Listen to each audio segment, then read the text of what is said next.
Our greatest journey is not conquering the mountains, the sea or space. It's to become fully alive, to have faced adversity and mowed it down, to have stood still in the face of our monsters and watched as they vanish into the ether. And there's this journey that calls on the hero in every single one of us. Heroes like Kristen Bicknell. Hailing from Canada, Bicknell has earned over $10 million playing live tournaments and online tournaments. She has 2 World Series of Poker bracelets to her name. She has won back-to-back Global Poker Index Female Poker Player of the Year awards, and she represents Party Poker as a member of Team Ambassador. And in this episode, we cover everything. It's a wonderful, wonderful listen, especially how her father's unusual career choice boded really well for when she wanted to take the plunge into poker, how she battled her inner demons around self-confidence, and a whole lot more. So ladies and gentlemen, here is Kristen Bicknell. Kristen Bicknell, welcome. How are you doing? Thank you. Thanks for having me. I'm good. I'm pretty good. You are somebody that I've wanted to interview for a long, long time. In this business, when you interview everybody, your list of who you really want to get is really short. But I'm honored. I've always wanted to get to know more about you. So start off by telling us a little bit about where you grew up. Where was you born? And I'm really interested in a reflection on how that time period really affected you as you grew up and into the person you are today. Sure. I grew up in St. Catharines, Ontario, Canada, which is near Niagara Falls for anybody who doesn't know. And kind of later in life when I found poker, I was living in Ottawa. I had gone away to university for school.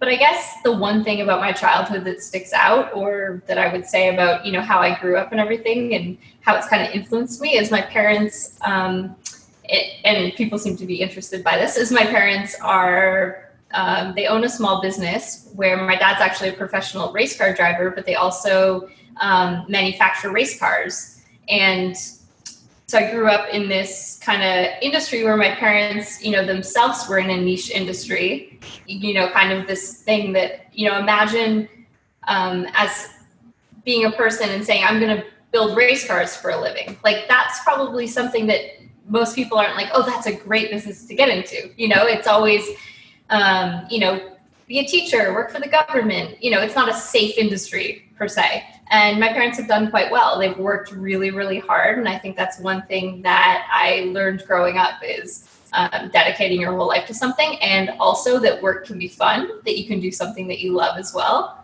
And I certainly, my dad loves racing. And so I got to kind of witness my dad doing his passion and turning that into a living. And I think that definitely kind of, left an imprint for myself and how I approach life. And, but yeah, certainly poker just kind of fell its way into my lap. It's really interesting because growing up on that unusual kind of, it's like everybody's on a path of least resistance, but your path of least resistance is very different because what your parents are choosing to live a non-conventional life, and then you do that as you get older. So then when you have children, or if you do have children, they're going to be in the same spot you were in when you was a kid, right? Absolutely, yeah. And there is some massive benefits around that. I mean, do you ever reflect on that and think to yourself, wow, what would life have been like if I would have lived more conventionally? Like, do you have friends or had friends in the past who grew up with that, in that conventional lifestyle, and their mindset and the way that they thought about things was very different to you? Yeah, certainly. And I think that, even, especially today, I see people with like the conventional lifestyle, and that's one thing I'm so grateful that I don't have with poker. I love the flexibility that I have. I love the excitement that might come up at 10 p.m. from poker, in my job per se. And I think growing up, seeing, my friends who had families that kind of just did the 9-to-5 thing and come home and have dinner and all that, there was something I kind of missed about that, or that I wonder what that would have been like. But I also understand that, I don't know, there was I think I'm really grateful that I learned from my parents that, work doesn't have to end at 5 p.m. Not that necessarily that's a bad thing if it does, but that, if you're pursuing a passion and you need to put late hours in and you do what you can. Also, my parents, they want to keep their customers happy. They want to keep their business successful, and just seeing that, sacrifice is important and hard work is important. And there's just a lot of, I think, lessons that taught me key skills to be tough in poker. And I think when you see who makes it in poker and who doesn't, there's often, like toughness, perseverance, putting in hard work, giving up, like sacrificing, like, if you have a tournament, you probably shouldn't go out and party with your friends the night before, things like that, making sacrifices. And I certainly did. And I think that that's the one thing I'm just grateful that I had that kind of lifestyle growing up, that was really, I guess, instilled in me. Me and my wife Liza were talking about this a little while ago, where you have to balance the decision and choice to go for what you're passionate in life, and realize that if you do want this wonderful life and you do want to go for it, that is going to take sacrifice, because it's really difficult to get there whilst having all these other things like family time and more time with the children. And, that is a really complex, difficult conversation to have. What was it like as a child? Can you remember, like, as your parents were probably sacrificing more of their time to make their business work, almost like passion, like when does passion end and when does it kind of like, look, love, you've got to stop fixing these race cars and spend some time with Kristen, how did you remember that as a child? Well, what's interesting about kids, and as I reflect on my childhood, I see this now as an adult, I see it so clearly. When you're a kid, whatever situation you're in just seems normal. So I didn't really understand anything that, I might have looked at my friend who I was like, your mom's home at 5 p.m. when you get home. And I thought that was kind of strange. So it was just normal for me, honestly. Right. If that makes sense. Yeah. No, it does. It does. It's kind of like, it's not until we're adults on the therapist couch that we're thrust back and we're trying to search for blame and that was my dad's fault. That's my story. That's my dad's fault because he was never there when I was younger, type of thing. But when you're there, you're probably like, oh, I love life like this. Yes, you don't know. Yeah. Yeah. Exactly. You're in an industry where risk is really important now, and when you were younger, you said your dad was a race car driver. How did they introduce you and manage Kristen, the child, to risk? What were they like around risk with you? That's a good question. I think, well, actually, I raced go-karts as well. So when I was quite young, like 8 years old or something, so I kind of understood, at least from a physical standpoint, the risk element. My dad definitely got in accidents where he got hurt. And even like with go-kart racing, there was that kind of, it wasn't necessarily the safest sport, I guess you could say. So I don't know. I think to some element, I understood, that my dad did something for a living that was a little bit, even on that side of racing, like the physical element, or, to be a really good race car driver, you need to be a little bit aggressive and you need to be a little bit risk taking, I guess. You can't be afraid. That's one thing about racing, is you can't be out there and thinking like, oh no, I'm scared of, you just can't have any fear. You need to be in a really good mindset. And it's actually very similar to poker, to be honest. When you're playing poker, you can't have this cloud of fear over you, right?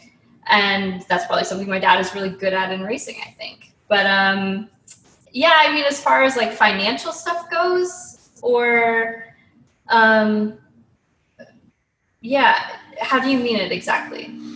So I have a 3-year-old, and my wife and I are always in conflict over, letting her just get on with stuff and model coddling her a little bit. I'm the type of person who would say, get down, you're going to fall. She went to the beach yesterday with crabs. Don't play with the crabs before you eat your dinner, because you're going to have some crab disease. Where my wife is kind of like, No, let her explore. If she falls, she'll learn. Like, so Yeah. how was that for you with your dad being a racing driver? Yeah, that's a good question. Yeah, I don't feel like my parents were super, like, helicopter paranoid parents. They definitely I have two sisters as well. I think they kind of, let us be to some extent. And I think, especially with school, they weren't really that strict. Sorry, my dog. It's okay. Little barking. But yeah, they were definitely a little bit more, I think, put more pressure on me and my sisters to be street smart, I would say, if that makes sense. Yeah, so I think that they weren't the parents who were like, oh, you're 16, you can't get a license yet. It was like, okay, yeah, we want you to be able to drive, but I'm going to teach you and make sure you do really well. So it was, I think they balanced the two very well. It wasn't like, no, you can't do things. It was like, let's try to be smart about how you're going to do things. What was it? What were you like in school? So, how was you academically, and what was you like when it came to you being belonging versus fitting in? Yeah, honestly, it's something actually I just thought about today, is the relationship between poker and school, and like why when I found poker I was so passionate about it.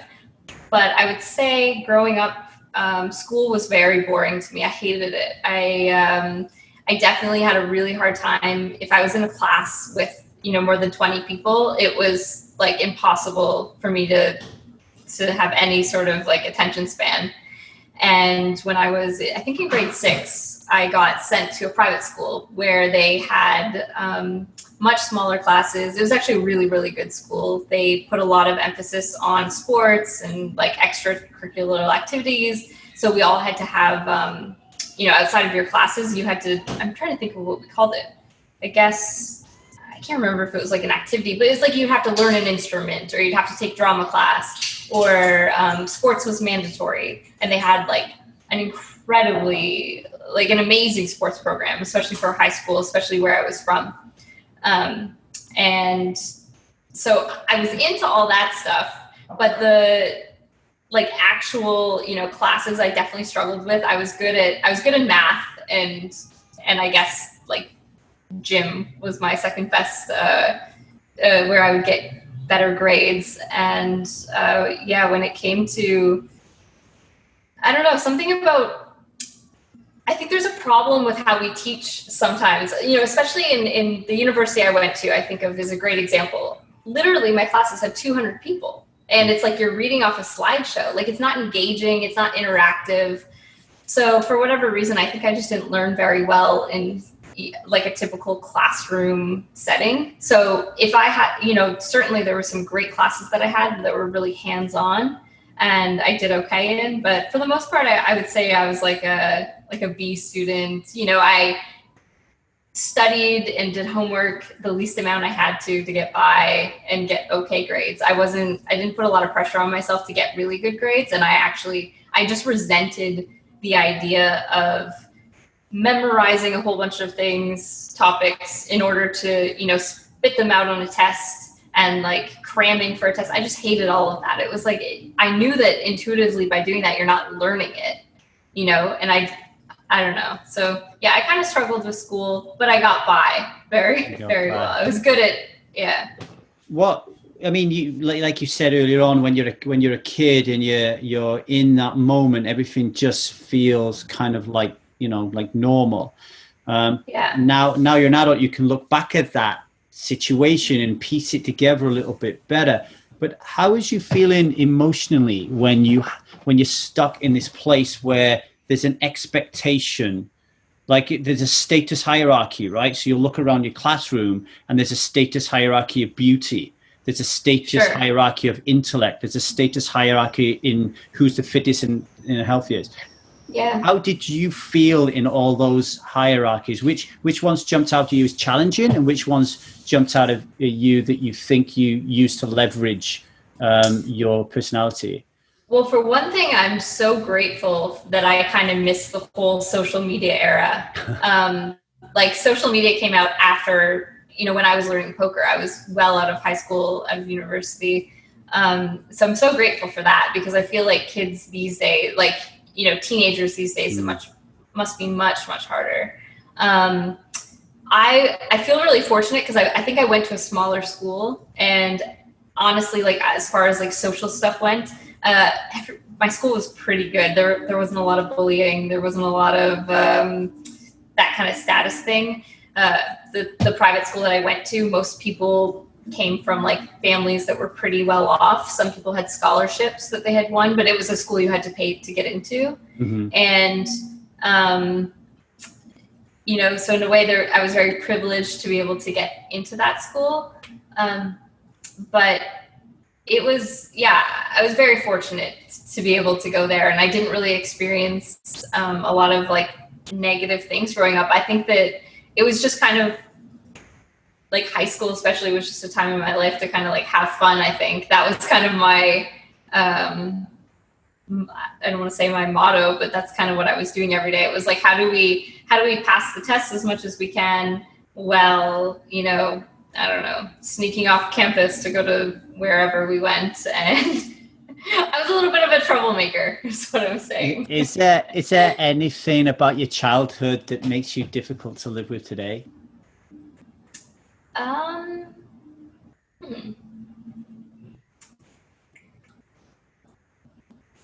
That's a good question. Difficult to live with? I would say no. I don't think I'm very difficult to live with. Maybe the fact that I actually am sensitive to sound and noises. I don't like to hear like other people's music if I don't like it, things like that. And I'm not sure if that's how I grew up. I'm not sure if my parents are like that. I didn't really have a house that was really loud or things like we didn't have tons of people over all the time, so maybe there's an element of that. But is that why Alex is so far away? Is that why he's far all away over with there? headphones? Yes, and his rap music can go on headphones because I don't want to hear it. I like it. When did poker start to creep into your life? Because straight from the first 15 minutes. We can see already as a child, with your non-conventional lifestyle, with the this risk-taking element in your life, you can start to see how it would fit into poker. But where did you actually pick up a deck? So I went to, after high school, graduated, it's called Carleton University. I was studying criminology and psychology. And shortly after I began school there, a few people invited me to play poker. I had no idea what it was. And literally from that night, the first time I played, I was like fascinated and so passionate about the game. The first session I played poker probably lasted over 12 hours. And then, went to sleep, woke up, and it's like, oh my God, like trying to learn more about poker. And it was like, as I slowly learned about the poker world, it was just the most fascinating thing to me. And it was like, at first, all I knew is, okay, I can play $10 home games and play in like these little sit and goes around the city. And then I realized, oh, there's like an underground game that's a little bit bigger. And oh, wait, there's online poker. And wow, I can win satellites to go to these events and travel here and travel there. And oh, there's, at that time, the Poker Star Sunday Million was a big thing. And it was like, oh, wait, I can win a satellite to that for like $3. And ended up playing in the Sunday Million. And it was just like this, I don't know, this world I never knew about. And then just the one day I learned this game and found a poker book, and it took over my life. It felt, I think what it was, honestly, is I think there was nothing I was really that passionate about. And what I love about poker is, all the unique things that poker offers. I think it's hard to get in other areas of life, especially as like a college student. You can work hard and it pays off like directly, you can feel that. There's so many elements I could talk about forever, but back to your question is, I just found poker my first year of university. And it just kind of all spiraled off from there. Before I ask you more about poker, I can't leave the criminology alone. Okay. One of the questions I asked Antonio Esfandiari and Phil Elmuth when I was doing these quarantine quickfire questions that I've been doing on Twitter was, how would you get rid of a dead body? So how would you get rid of a dead body? I think probably just throw it in a lake somewhere, like a body of water or something. I think that seems, if you can get a big body of water. That's what comes to mind. You didn't get your criminology degree, did you? That's one class you didn't pay attention to, I don't think. Probably right, yeah. How should you? What's the best way to do it? I think I would definitely stick it in a vat of acid, so there's like nothing left. Yes. I just don't know how I'm going to get the acid. We just watched a movie where they had that the other day. But that would be the best way. Yeah. Okay. Moving swiftly on from criminology back to poker. So there's this moment in every movie, in the movie you watched about the vats of acid, this would have been there as well. Yeah. Or the inciting incident, right? So it's when you're like, oh, this is what the movie's about. You know, we need to know if Rocky beats Apollo Creed. We need to know if Luke Skywalker is going to join and become a Jedi. At what point in your journey if we were watching it as a movie, would we have gone, oh, wow, is she going to make it as a professional poker player? What was that moment for you? Ooh, I feel like there's so many little snippets of those. Give us a few then. Yeah, sure. I'll just kind of say them as they come. The one moment I remember is shortly after I found online poker. I was supposed to go to a class, but for some reason I registered a tournament. And I think it was like an $11 or $22 tournament. And it was the first one I won. And I ended up missing class for it. And just that day, you know, that definitely gave me like I just made like, I don't know, $10,000 in a day. And it was huge. And, kind of gave me that spark, enlightened, opened my eyes, like, wait a second, there's potentially money in this. And so we have that moment, and then just how it builds towards, I started grinding cash live games, like for kind of the summer between my first and second year. I went to a casino, like I had to drive to the States. I'm from Canada. And I drove to the States because it was the only place I could play, being 18 years old. And I'm reading, I think it was Phil Gordon's Little Green Book or something. Little Green or Little Blue Book or something, yeah. Yeah, one of those. So I'm reading those and I'm putting my results in them every day. And it was like, all I wanted to do was play poker. Like, it's the same today, but back then, I was so hungry. I was just so hungry for it. And the more that I learned about the poker world, the more I realized what was on the menu, and my hunger just grew even further. It was like I was definitely like intoxicated by the game. But so we have these moments of grinding cash there, and then my little tournament wins, and then I guess if I was to say when was the moment when, am I going to make it as like a career forever, or not forever, but like a long-term, somewhat lasting career, I just think of, I think, we all know about Black Friday and how I wasn't making a ton of money before Black Friday anyways, but I was certainly doing well. And then when that all happened, how I was making money ended up kind of not being really an option anymore. So I made the transition from online poker to live poker. And I think that was probably, there wasn't like one big moment, but definitely that time period was very crucial that I had success, or that, I figured something out within then. And fortunately I did.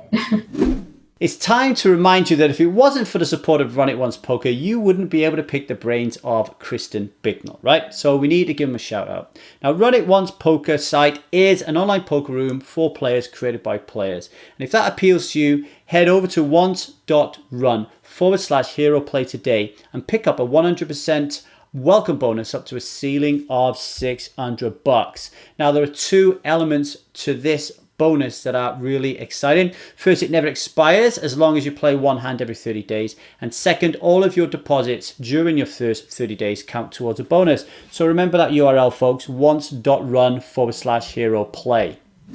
Was there any resistance? Talk about the resistance as well, because I remember when I tried to become a professional poker player, so I would remember my inciting incidents, but then it's also this this moment in the script of all movies, the refusal of the call, right? So I remember thinking to myself, I keep winning and losing, winning and losing, winning and losing. Maybe if I write about poker, that's a steady check I'm getting. Like I've just worked at EPT Barcelona. They've given me a couple of grand. I can pay my bills, but all week I've been losing playing poker.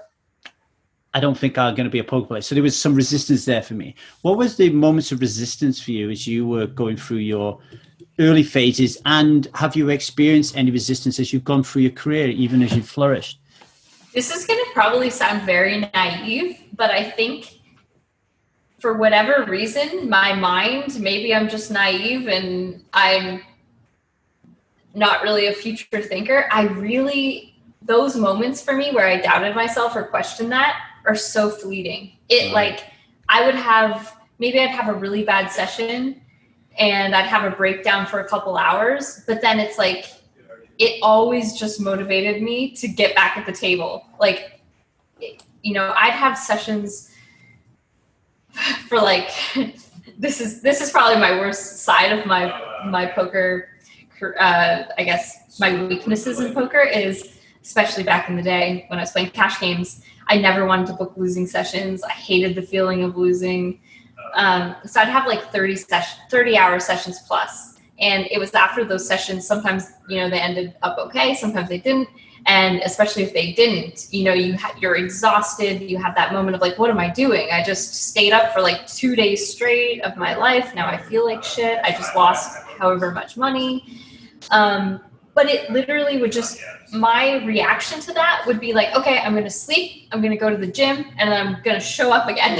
Mm-hmm. and I'm going to do it. I don't know. I just had this hunger and drive that I don't know if it's that I believed in myself or I'm stubborn, but I was like, I'm going to make this work. I want to do this. And this is what I'm going to do. And I guess in a way, that's probably why I'm in poker today, is like my perseverance is really high, but I'm sure that a lot of it comes from being naive and having, you know, moments when I probably, you know, played 40 hours and probably didn't play very well, but maybe I wasn't as honest with myself with, you know, the skill that I had or whatever it might be. But personally, I think that that's the biggest thing in poker too, is how you react to those hard moments. And that's really, when I look at people who I played poker with 10 years ago, the people who are still in it playing professionally, it's really about how do you react to that and how do you handle adversity. And I think for me, for any poker player, as you know, then it's all over the place. It's every, you know, week, every 2 weeks, you see people and it's like, oh, they won this, they won that, they won this. But like, there's so much struggle within that. Like always, I don't think there's a poker player who hasn't had struggle. If you play long enough, it's going to happen. I worked on the railway for nearly 19 years to the day, actually, when I left, before I tried to become a professional poker player. So I think what happened to me was there was moments where I would experience sheer terror of, if this doesn't work out, I don't like what I'm going to have to do. It's that I'm going to have to go back to the railway, and the freedom that poker gave me, and the freedom of mind, the freedom of stress and responsibility. It was a completely different mixture of emotions than being a manager on the railway gives you. Did you ever in your any time, like, did you ever feel, holy shit, like terrified, like if this doesn't work, I'm going to have to do X, Y, and Z? So I've probably had that feeling way more in the last 2 years than ever. I don't know if that's an age thing as well. And I think it's been a pro and con for the kids my age. I guess I'm a little bit of so I'm 33, I think. 34, 33. And I think for the people who, found poker, let's say 10, 12 years ago, we were so lucky that a lot of us, like people my age, we didn't know what it was like to have a job. We didn't understand responsibility. We had no obligations. I'm so lucky. I didn't have bills to pay when I found poker. And there's a lot of pros that come from that, especially, the ability to even, not necessarily value money too high, right? Like being able to take risks in poker and not necessarily be terrified. And I think that on the downside, you get money and have you handle it and manage it. And you see a lot of people are really bad at that. But I think, I would say it was just over the last couple of years where I really think about that. And I think that the only reason that even comes up to me is like bad downswings where I'm like, oh my, especially in high stakes poker. I mean, it's insane, the swings that happen. And it's, I would say probably my biggest downswing ever is when these questions came up and it was like, oh my God, what am I doing?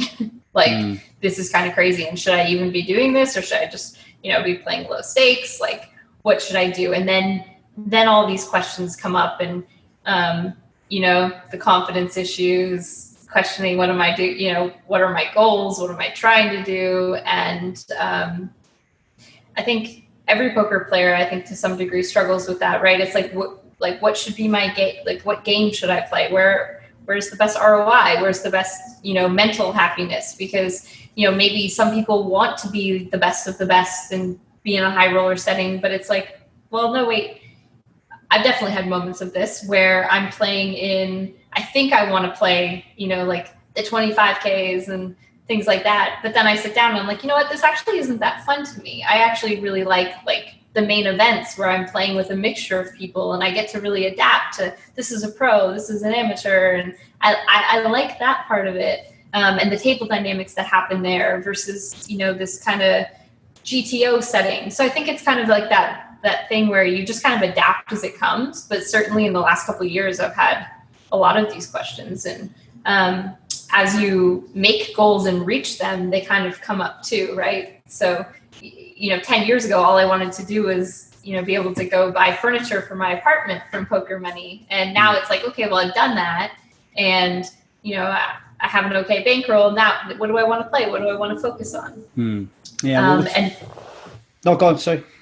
No, that's okay. And then I think, when you focus on tournaments and again, like going on a downswing, or maybe you have a few bad months and you're like, do I suck at poker? Like, can I even win at this game?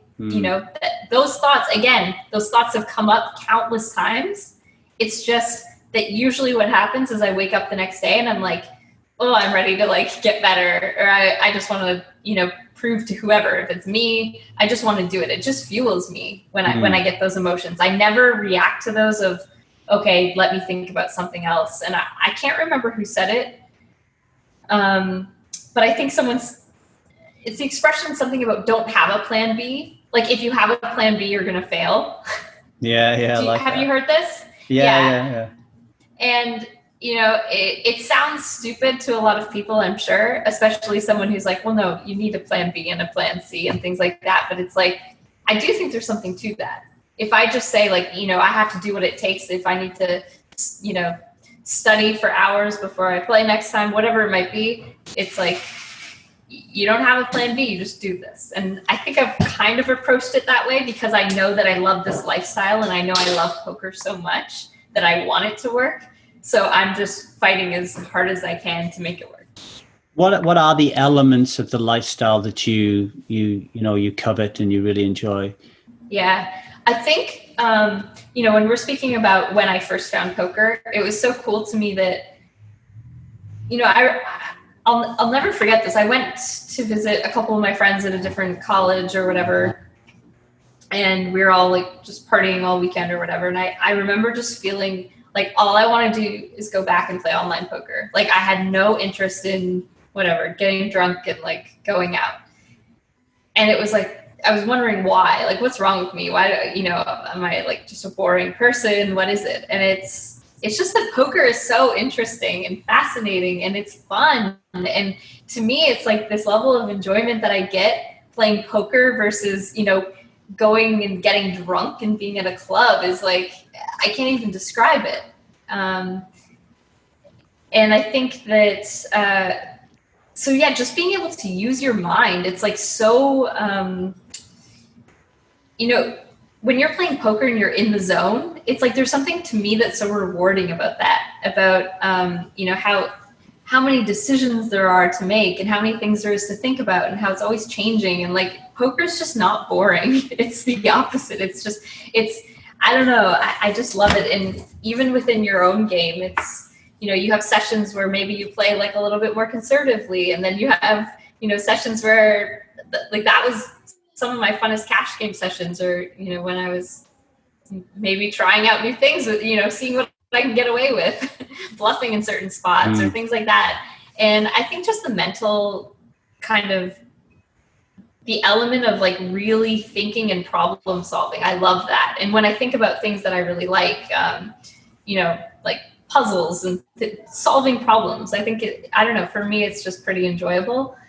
And so yeah, there's just an element of like novelty to each day. I don't know today if I'm going to lose, if I'm going to win, how much I'm going to win, how much I'm going to lose. I like that excitement. I like knowing that, there's no set salary, and potentially, not necessarily, but potentially if I work harder, I might make more money. I don't know. I really like that. One thing that I certainly, I don't want to say despise, but the idea of having a 9-to-5 job with a salary that I can show up and not necessarily, put in 100% of my effort, or that I do put in 100% of my effort and my paycheck doesn't look different. Like, I don't know the right system, but I really agree with, people who work hard should get paid more. Like when I go to Starbucks and there's, a barista who does a really good job or does a really bad job, like, why are they making the same money? Like, I really agree with like, putting in, just doing the best you can do at something and getting rewarded for that. So I hate that in some, a lot of like specters or jobs, that's not necessarily true. And it's a shame in poker that sometimes it goes the other way. People who work really, really hard don't get paid. And it's kind of the craziest part about poker. And, There's a couple of things there that I wanted to ask you about. Sure. When you said about just wanting to play poker all the time. I remember going on a holiday to Ibiza. This is when I'd stopped drinking about 10 years ago. Yeah. And all my family were just getting smashed every day by the pool. And I would take a bite and I would go to this little online cafe and I would play online poker for 8-9 hours. And then awesome. I would come back and they would ridicule me and say that there was something wrong with me because I was on holiday and I was going to play poker. And what I was trying to get across to them, but I couldn't obviously because they were just drunk all the time, is, we're always, as human beings, we're always, whether we are appreciative and aware of it or not, we're always trying to get into those flow states, right? We always want to be doing things that we just lose track of time and we're enjoying life. That was going to play online poker, not sitting by a bar, drinking. So that brought it up a question for me is like, you said poker is really fun. And then I was thinking to myself, does that mean people aren't or weren't? So how do people fit into your life? What do they need to embody? What values? How do they need to make you feel? And what are the people who turn you off? I think the people, we'll start with the first one, people that I value or what I like. I guess I like growth and development, and like, again, going to the gym is fun to me, improving in something is fun to me. Nature, exploring nature, having like deep conversations. That's definitely kind of, when I think of the times that I enjoy spending with friends, it would definitely be like a small group having a really good conversation, or like, having meaningful conversation. And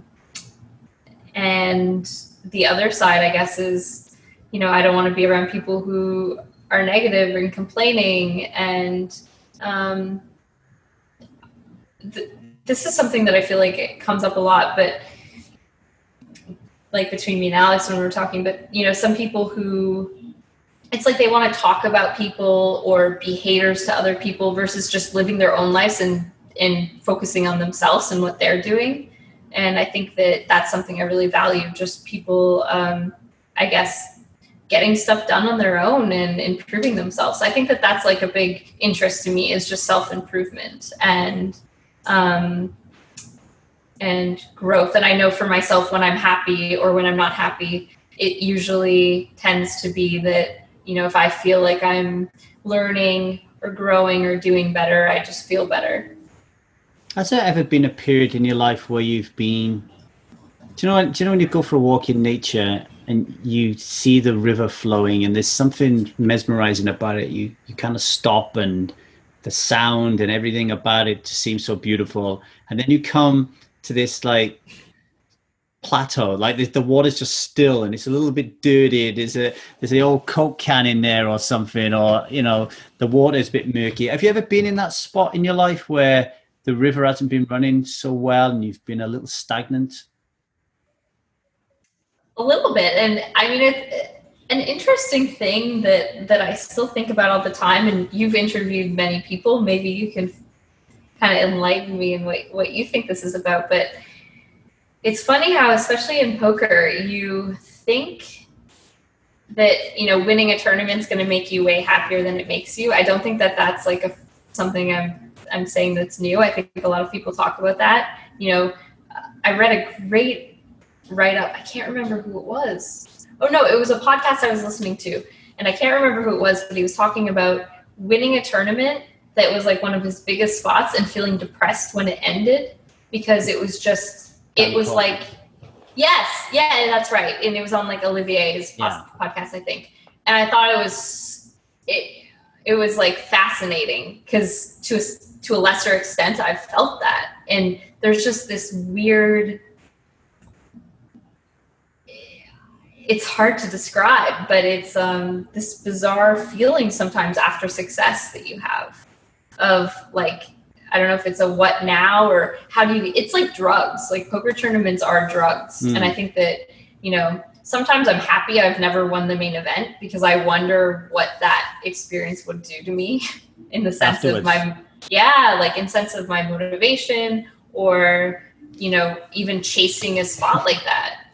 It's kind of crazy. It's like, do you know when, we're talking about hero's journey, how many times have you been in a movie theater and it's or a TV show has ended, and all of a sudden you feel a little bit hollow because you've invested so much in the characters and the story, and you want it to kind of go on forever and ever. And poker tournaments are like that sometimes, especially, it's a story. There's characters in it. There's plot lines. There's all his lost moments. And then you get out of those moments, and then you get to the end and you get the treasure, and you turn around and it's 4:00 in the morning, and Alex has got his rap music on, and there's nobody else to talk to apart from the dog. I mean, it is really, it is very akin to addiction. It's like, I agree with that. Yeah, definitely. And there's so many hormones, like the cortisol and adrenaline from tournaments is insane. It's crazy. And, the feeling of, when you bubble a big tournament, or you bust a tournament the main event's a perfect example. What if you bust on day 4 or day 5 of the main event after all of this adrenaline building for days and days? It's like, it's a weird thing that I think poker players need to be mindful of. The fact that we're flooding, especially tournament players, we're flooding ourselves with adrenaline and cortisol, and it is like priming dopamine. Like, how do you? I definitely find myself lacking, being excited for things that I see other people be really excited for. It's like, oh my God, I'm going on vacation or something, or just I'm not able to get really excited for small things. And I think it's something I try to remind myself of to make sure I keep that,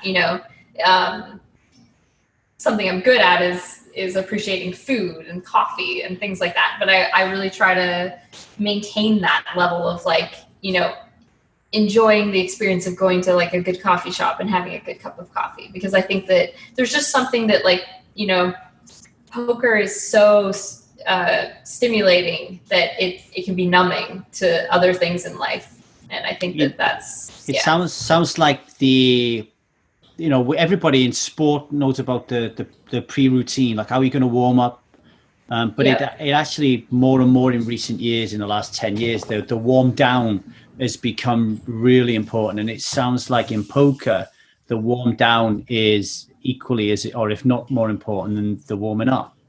Yeah, it's tough. And that was, so speaking about struggle and what I've struggled with, I think one thing for sure is my ability to, I was saying the hunger for poker is so high and things like that, but let's just say, I'll just think of a specific time, EPT Barcelona. I remember busting and all the tournaments going bad. And it was like, what do? I can't play online poker. There's no tournaments to play. And I'm waiting for Alex to be done. And I'm like anxious and can't enjoy myself. And I'm like, in the city that I could explore and do things. And, maybe I'm sitting on the beach at a restaurant talking to friends, but like inside, I just felt anxious that I want to play poker, or that I don't know exactly how to explain it or what the problem was or what that is, but there's this like kind of anxiety and like tension that can come up with, especially with live tournaments, because they're so emotional. And, I've definitely worked with mental coaches, and they talk about, I think it was, either I've worked with Jared Tendler and Elliot Rowe, but I remember that we were saying as like a warm down routine from the World Series last year, in order to not get burnt out, how about at the end of every day, like sit and write out, what happened today and what am I feeling? And just getting it on paper can kind of help release them. Otherwise, we just have all these emotions that come up. It's like, this person said this to me and that kind of upset me, or this hand happened, I made a mistake here. It's like, there's a lot going on within a poker tournament, especially, a live poker tournament. You're judging how you played, how other people played, you're dealing with a lot of people. And it can be overwhelming, I think. Maybe we could help you by you answering this question then. So sure. If there'll be a lot of people watching this who, are wannabe poker players or, want to get more into it. So what advice would you give them to better manage these high emotional reactions that just go on because of the nature of the game? Yeah, I think for one thing, exercise is huge. I think that it really helps from like a hormonal chemical standpoint of our bodies. I think that exercise is just huge. The way that I feel if I work out in the morning versus when I don't, it's just like night and day. I think that also, especially for men, I'm sure women need it as well, but like a physical outlet, I think is really important, just to like sweat and pent up energy, so I think exercise, I think just mindfulness of what your goals are, what you're trying to achieve, understanding, I guess, that adversity is necessary and it's where you grow. The struggles and how you deal with them, like that's where you get growth. And I think, that's where the lessons are learned, and understanding you wouldn't want it to be easy. You wouldn't want to just win every single poker tournament. Theoretically, you wouldn't, but it wouldn't feel good anymore. You wouldn't be in that, you lose a vital ingredient of flow. You don't have no flow, right? It needs to be a stretch. Yeah. And I think, what makes the good moments so good is because we have bad moments or hard, it's, I don't know. Okay. So on that then, how do you, if I was one of your buddies and we was having a deep, melancholic chat about life, where would you land on failure? That, first of all, it's necessary and everybody does, right? At some point. And what do we learn from it?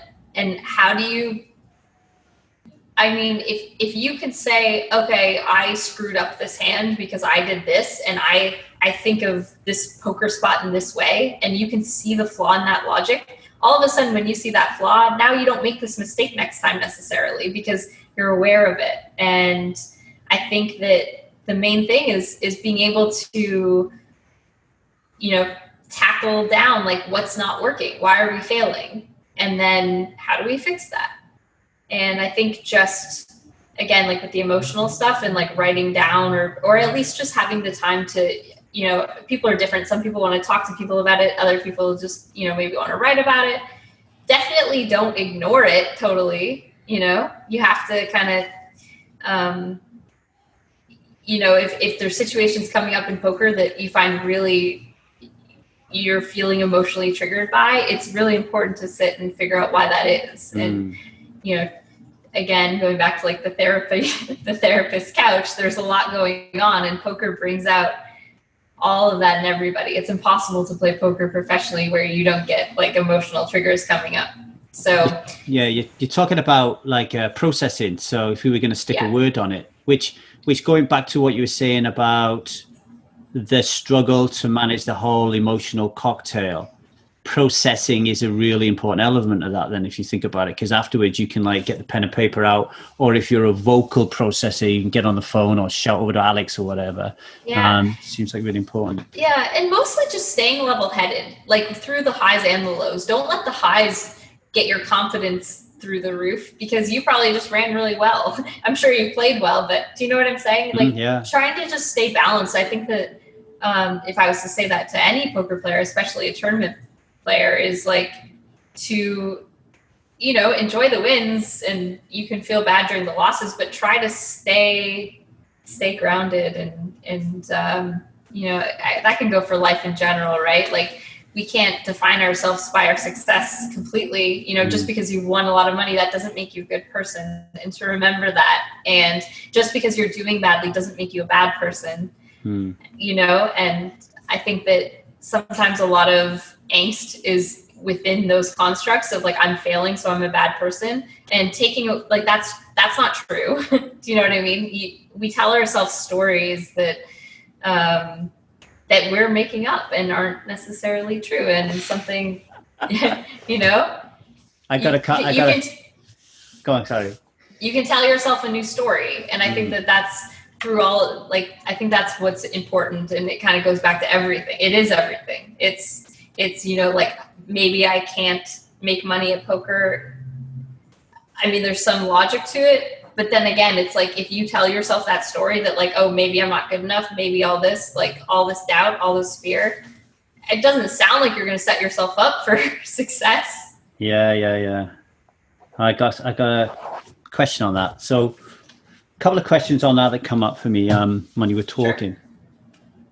Last night, me and my wife were having a conversation where it was clear that my role was to be a container, to hold that container for her and hold space for her and allow her to feel seen and heard. Yeah. And then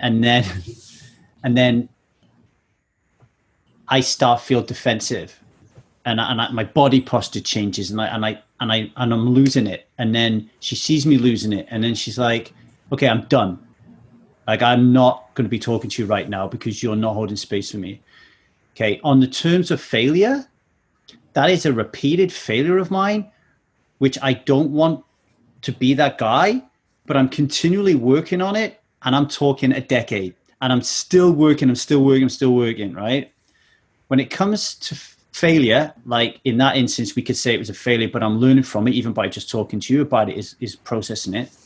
What are the things in life that you have really struggled with, repeatedly failing? You might even still be doing it today. And how do you deal with that? Because I know when I think about it, I go in and out of shame, guilt. No, Lee, you're okay. Is there anything in your life that comes up when I say that? Yeah, I think, well, for poker, I would say like I had this problem with mistake tilt, I guess we could say. Definitely relationship stuff as well, patterns that exactly what you said, and you don't want to do it, and then you find yourself like reacting in a way that you're like, why am I doing this? Like and then when you're calm and level-headed, you can then recognize all of it, and you're like, wait a second, I didn't want to act that way. I don't need to act that way. But once you're in that, it's hard. It's really hard to change, I guess, those reactions or things like that. So yeah, I think for me, those are the big two. I'd say with poker, when I feel like I haven't done my best or I've made a mistake, it definitely becomes really hard to deal with. And the guilt, the shame, all of that. And then like the negative self-talk, I think is a huge thing that comes up.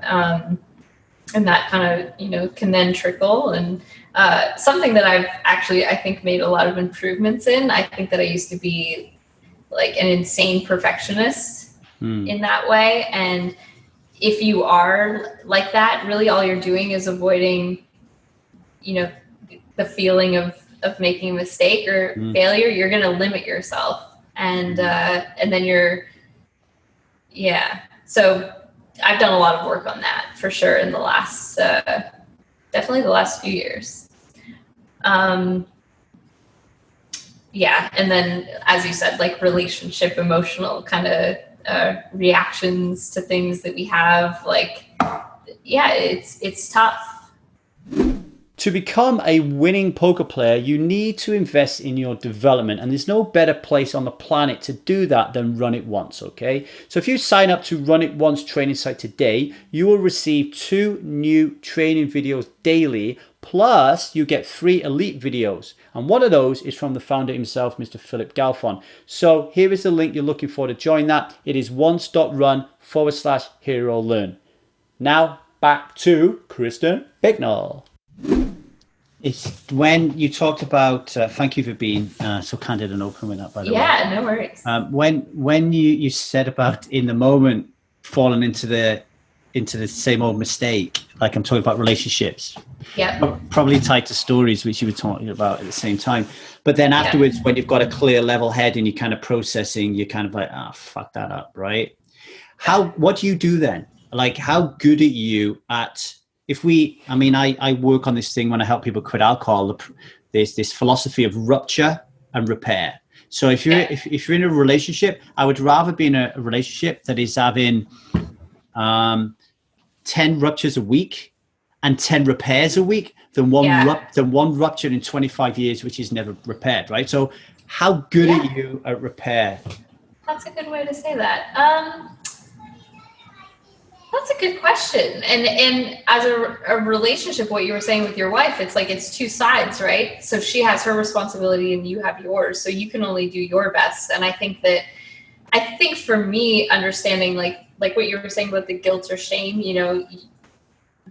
that thing is just trying to be kinder to myself and understanding, well, all I can do is apologize and be aware now and change in the future. You can't really dwell on something, and you certainly can't blame the other person. I think you have to own your responsibility in something. And I think that, maybe when I even think about relationships that have failed, I think that there was a lack of accepting responsibility to these moments of like, well, wait a second, you could have done this better, or you weren't listening to me, or a lot of people don't want to see their responsibility in things. And I think that once you can really let down your guard of just understanding I made a mistake and it was, see what you did instead of trying to just put blame on the other person and see what they did. I think that really, once you come from that place, it becomes much easier to repair, as you said, but it's when, those arguments or the times start that people are just like, you did this, you did that, you did this. It's like, well, why don't we just let everyone self-reflect a little bit more?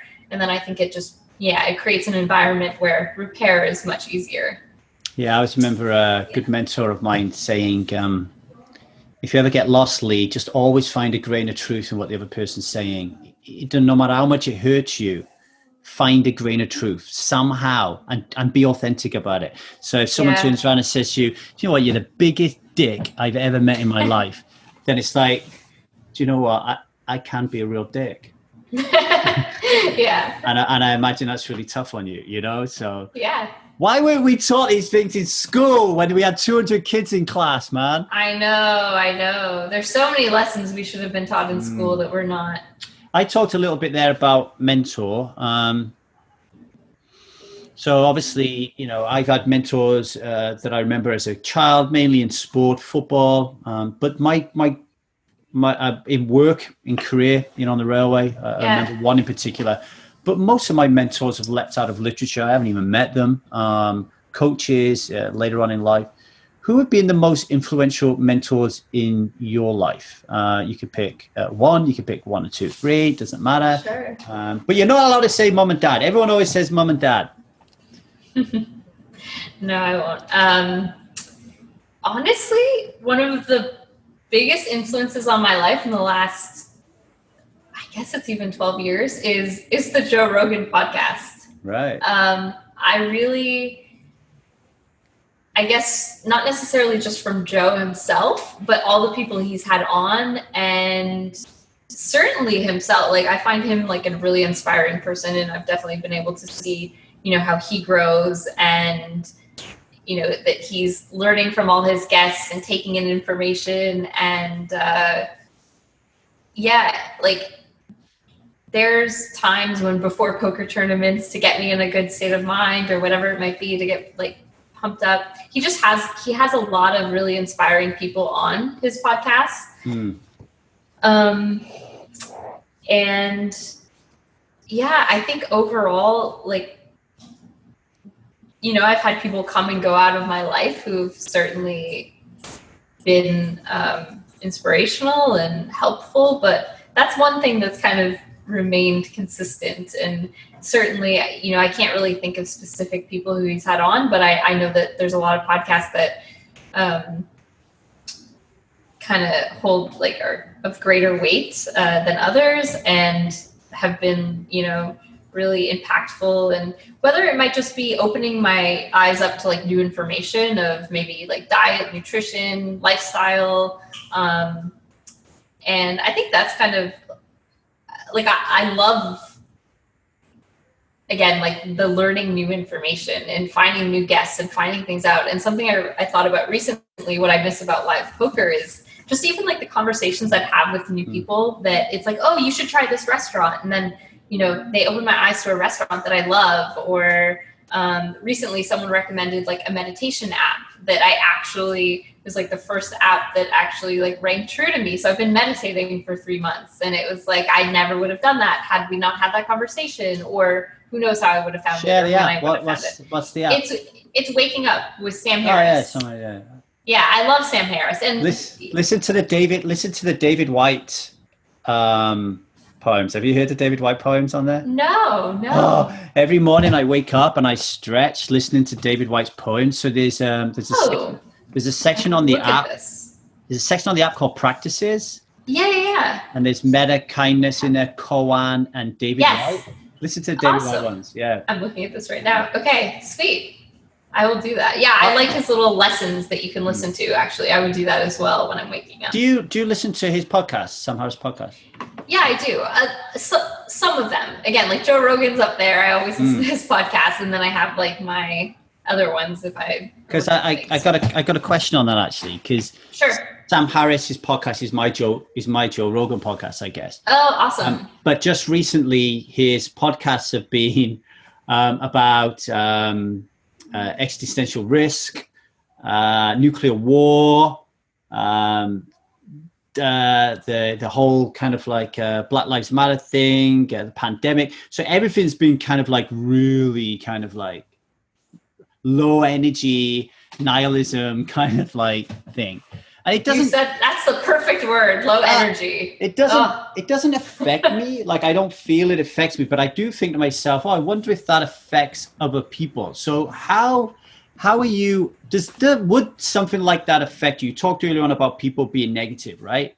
Where are you on the whole energy thing and on rationality stroke spiritualism stroke religion? Like are you woo-woo? Are you non-woo-woo? Where are you on that axis? Okay, I don't know the label, but I know that I could say that I think I'm energetically very sensitive, and I find myself more and more so. I open Twitter and I close it right away because it just makes me feel horrible instantly. I don't... It's like so sad to me, the way that the society is right now, and it's just like the reactions to everything, I just find it makes me really upset. And I know that it's not necessarily maybe it's not the best way to deal with it, but I kind of ignore it because I just think, what is it adding to my life? Or does it what can I do? First of all, I don't know. And politics is my least favorite topic. I'll just say that, because I think that it's something that I just feel like I don't, I guess, have a voice or power, and makes me feel a little bit helpless, makes me feel frustrated, makes me feel a little bit sad with humanity. And like Alex was telling me some stories yesterday, and I was like, can you just tell me some good news? I'm like, is there anything in the world to feel good about? Because that's what I want right now. Yeah. I just want to feel, do you know what I mean? And it just feels like there's so much negativity. And I know there's not, again, it's like, you can find the positive where you can find it. And, I was talking to my friend, Maria, about promoting her book, The Biggest Bluff, that just came out. I don't know. Yeah. If you're familiar. And she was saying she felt a little bit guilty promoting a book right now.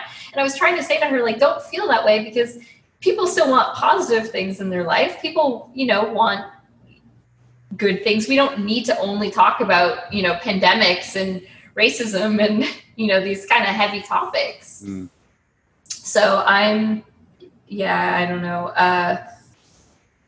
Definitely, I'm trying to think of your question initially. Energetic. It's about. So I to add some more context. I'm in a coaching program at the moment, because I help people quit alcohol. I help people quit alcohol. So I'm trying to improve myself as a coach, and it's called Kaboom.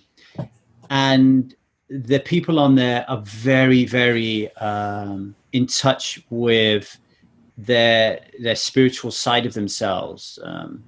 The way they talk, so they talk about God, not necessarily a biblical God, but they talk about God and being manifestations of God, and the need and the desire for us to go out and do good in the world, and that nature and everything is connected. And you were talking earlier on about thoughts, right? Like getting into a spiral of descent of thought about, oh, I've made this mistake and I made that mistake, or someone's talking to you about negative things. Like, so then that leads to, well, if I think negative thoughts, then I'm going to manifest that negativity in my life, which is not really, is that rational, or is that kind of like spiritual? Kind of is a bit of element of both, but that's the context. It's not really a question.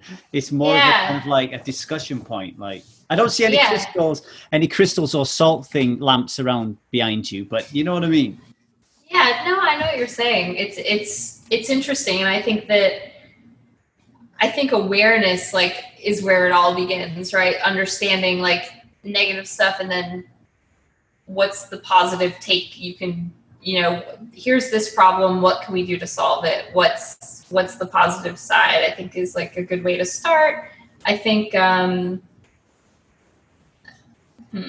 definitely when you said energetically, like, sensitive, or how am I with energies, I think that's something I'm really certainly like attuned with. And I understand, I'm certainly open to a lot of, I guess, like, I don't know if the right word is spiritual concepts, but the other day was a full moon, and for some reason I can't help but notice that, like, on full moons I don't feel very well. Right. So I'm not totally shut off to the idea that, like, maybe that's just real, like, that there is an effect to that. And understanding like cycles and human nature, I find is really interesting. And even within everything that's happening right now, I think it's interesting to see that, kind of the flaws of society, and like what's like the underlying thing that's happening. And I think that one thing is that we don't really have community anymore. And there's like this big tribalism, right? Like Apple versus Android, or, now we're seeing it to a whole different extent. But I think that something is missing in like society. I personally think it's a level of community. We're connected, but we feel more alone, I think, than we ever did, in the same sense. We're so connected, but you're kind of not. If it's, a computer, a phone, it's just not the same. And I think that, I don't know if this is kind of where you were going with this, but one thing about me that's like huge, and something I struggle with, is like, how do you having this relationship with technology in the modern world, but stay true to to be happy within that, because I think that there's some things about, I think you have to manage it very well to be happy, I guess, and to not be controlled by it, not have your phone be I don't want to be glued to my phone. I don't want it to be the first thing I do when I wake up. I don't want to waste 2 hours on social media every day. And, certainly I don't want to, and I struggle with that every day. I struggle with, oh my God, I just killed 30 minutes on Twitter. I just killed this time. And where I know I'd rather read a book. I'd rather work out. I could have just done a yoga class. I could have just done this. And it's crazy that there's just all these distractions in the world. And I think that one positive thing, especially at first with the quarantine, is that everyone's slowed down a little bit. And, whether it's cooking or walking with, your family more, or going outside, and just the simple things, I think it's really important to hold on to that stuff. This, what you said there, is one element of the poker world that is a really difficult thing to navigate. So if we think about social media, if we just push aside the EMF issue, the screen time issue, so the health benefits, if we just push that aside a sec and just think of toxicity, right? So I'm on this coaching group called Kaboom at the moment, and they have a Facebook group. So I deleted my Facebook a while ago, right? So I had to create a new one so I could be part of the Facebook group. However, when I spend 30 minutes or 60 minutes on this group, I get into a state of flow, because the people that I'm interacting with, we're all energetically synced. We're all having deep, meaningful conversations. We're asking and receiving help and aid, right? That's awesome. Now, if you now reflect that to poker, I've recently took what I perceive to be a very vulnerable step of putting more of my alcohol philosophy and blog posts out to help people who want to quit alcohol. I'm saying it's vulnerable because I know we exist in a community which is both beautiful and very growth orientated, but also very savage. And so then it becomes, okay, is this social media that is having a negative effect on me? Or is this a byproduct of my community? And then I again, the question I got to ask then is, how does that if you're an energetic being, you play live poker, and there's an aspect of this that we're going to have these people just say horrible, horrible things. Is there a point where you say to yourself, I got to get out of this at some point? Or are you kind of like the pleasure of everything you spoke about so far, the flow states, the money, the lifestyle, is that pushing this pain to a manageable, you're willing to take that for these wonderful highs? Yeah, it's interesting. I think what I would say in response to you, even with what you said and what you made me think of, is, the idea of, again, life is, you can focus more on the negative, or we can focus on the positive, right? And I think that more than anything, I think just focusing on the people who are supportive, the people who you do line up with energetically, right? And unfortunately, there's going to be people who, you can't connect with in that way. And, in the poker world, there's envy and jealousy and hate. And unfortunately, that's, a rampant thing in poker that doesn't feel pleasant when you're on either, any side of that, or you're within that. But I think just trying to ignore that the best you can. And I think that this kind of goes through, or it holds true for every aspect of life, is just find the people who you feel good with. And I think that certainly, again, I just try to manage my life with, okay, if I'm seeing this stuff come up on my Twitter or whatever it might be, or these negative comments, I've been lucky. I haven't experienced too much negative feedback, but I guess actually there was a lot of controversy with me. But that's a good example of okay, to be fair, I had what could have been a really fun, exciting experience be somewhat ruined by the reaction of the poker community. And talk about that for people who are watching it. Yeah, sure. So me and my boyfriend Alex, we ended up going first and second in a tournament, and three-handed. There was a hand where I folded pocket aces to Alex, and there was a lot of controversy about me and him soft playing each other throughout the tournament, or I guess specifically three-handed. And there was just a lot of negative feedback from that. And, you know, people had wrote blog posts about, you know, me colluding with him and all of this stuff. And yeah, it was it still is a frustrating experience. Don't get me wrong. You know, like we've had issues with online poker sites and with other players and things like that. And, you know, I'm aware that there's people accusing us of things just because, you know, like even if there's no evidence anyways.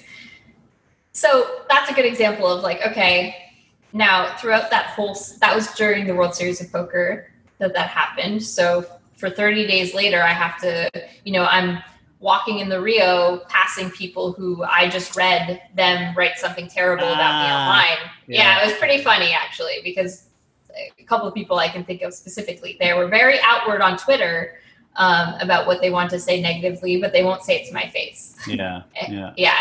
And it's like, well, I know you wrote this and now you can't look me in the eye, or you don't want to say it to my face.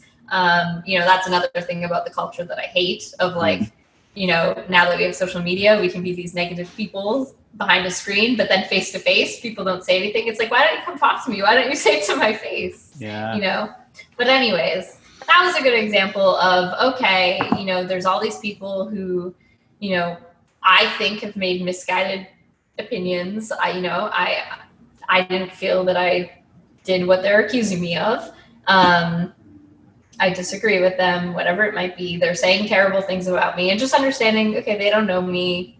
That's, you know, this is happening, but I have all these other people who are saying, leave them alone. They did this. I have me. Do you know what I mean? It's just like what you focus on. It is when it really attacks your integrity is like a major issue, you know. It's like it's so upsetting. Yeah, I mean, it's still really upsetting. I hate thinking that there's anyone out there that thinks that I had intent to do that, when it's like that's the last thing. It was a fun experience. It actually ended up becoming very stressful, to be honest. It was fun at first, and then as soon as I could sense that there was any like focus on me and Alex, that we were like playing in any like unethical way, it just became stressful and really upsetting. And even when I play with him now, it's like this level of like fear of, how do I play? Like, do I just have to play like a robot? Like, who would I, you know, I'm still playing versus a player who I understand his tendencies. He understands mine. Like, you know, but now I'm afraid to make a fold to him or to make a call. Like it's this kind of weird situation. And I, you know, to play devil's advocate, I understand it wouldn't really be fun playing with a boyfriend and girlfriend either. It's just this weird thing, but it's like, that's how we met. We met playing poker. I also don't like playing when I know that this guy stakes this guy. And, you know, I don't know, there's so many different relationships in poker. I don't understand why there's this huge magnifying glass on a couple versus, do you know what I mean? Like a person with a backer. It does. You're right. It does have repercussions. I was looking through GG Poker's results the other day in 5Ks, and I was, say the other day, it could have been like any time in the last month, just to write a little brief update for people. Sure. And I saw that you and Alex had finished in the top 3 and a deal had been made. And I said to myself in my head, I wonder if they're put in that position every single time they get to the last 3 now. That the person, they're almost like saying, fuck, this ain't worth the fucking hassle. Do you want to go in a deal with boyfriend, girlfriend? You're almost like you've got a script. Yeah. I'm like happy. I'm like, please deal with me. I don't want any accusations. And usually the third people is like, okay, let's deal. Yeah. Okay. I want to, just before I let you go, I just want to touch upon villains. Every hero's journey has a villain or a number of villains. They don't have to be people. They can be institutions, they can be belief systems, it could be shame, it could be anything. What have been the biggest villains in your life, and how have you slayed them?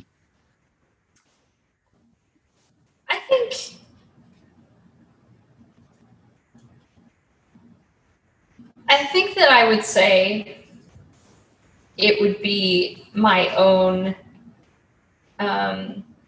negative self-talk, negative belief systems. And I think that that's probably true for everybody, because if you have really good systems in place, the outside noise won't affect you as much. So I think that, yeah, the real struggle is when you get in a negative mind state, or when I get thrown off of, I don't believe in myself anymore. I don't,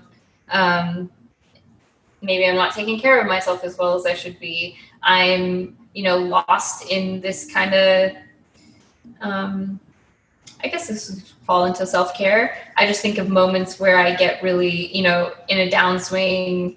Maybe I'm not sleeping as much. I'm like chasing losses. I'm being irresponsible. I'm, not game selecting well, things like that. Like weaknesses come up through, like the negative times. And then I think that if I then kind of react, it can spiral downwards right from there. And I think that, I think that that's kind of the biggest thing, is just self-confidence and kind of these self-beliefs, I think is the biggest challenge, because I feel like all of us somewhere have something inside of us saying you can't do it or you're not good enough. And I think that, the times when I do well and I feel good is when that noise is very small. And the times when, maybe I chose not to play a tournament, or I don't push myself hard, or I don't follow like the dreams that I know I have, it's because that voice is louder. And I think that that's definitely a huge thing in poker. And I think it just kind of summarizes life, I think. But, yeah. If we were to say that this movie is about you being a professional poker player and being very successful, one of the best live tournament poker players today, we've certainly achieved that.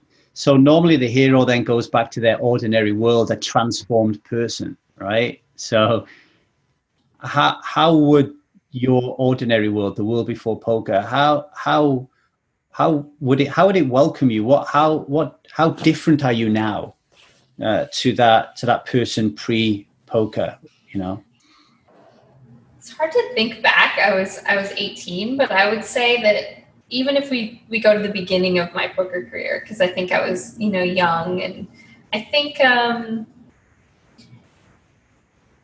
of what I was saying before is about not being so hard on yourself, about accepting failure, embracing failure actually, and understanding kind of like what you said about the relationship stuff, that having arguments or troubles can actually be like a tool for getting stronger. I think embracing challenge, I think, and just understanding that like a lot of it is humans are strong and tough, and face challenges that we don't think we can face. And I think that the more you push yourself, the more you'll see that you can do, and that you just have to kind of believe in yourself. And I think that for a long time with poker, I probably held myself back a little bit because of those doubts, and because even starting out, you have so many people who are like, you're crazy, you can't do this, you can't do that. Like, for the most part, I think most poker players experience that versus, oh, wow, yeah, you can be the best poker player in the world. Like, nobody's telling you that. They're like, are you sure you want to do that?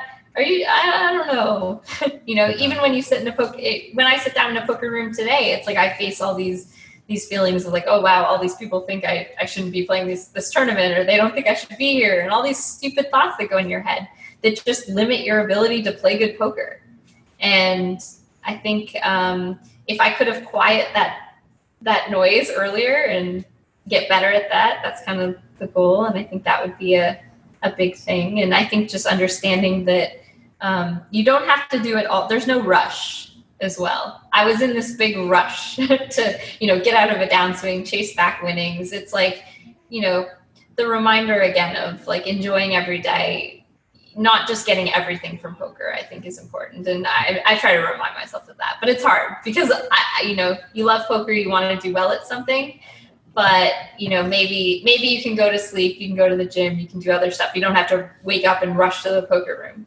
Do you know what? It's quite clear how much you love the game. Yeah. I would love to come back and interview you in another 10 years and to see where you are in your life and what you're looking for. Because normally I ask people right now, like, what about the future? But you're smack back in your prime, your prime kind of age. Just keep doing what you're doing, right? Yeah, a little bit. Yeah, it's an interesting time. I'm certainly pushing as hard as I can right now and understanding that, even the like from the mental, like cognitive side, I can feel my brain's a little bit slower than it was 10 years ago. So I understand I need to capitalize on this time right now. And, if I want kids or something like that, then I'll get it done before you open your racing car shop. Exactly.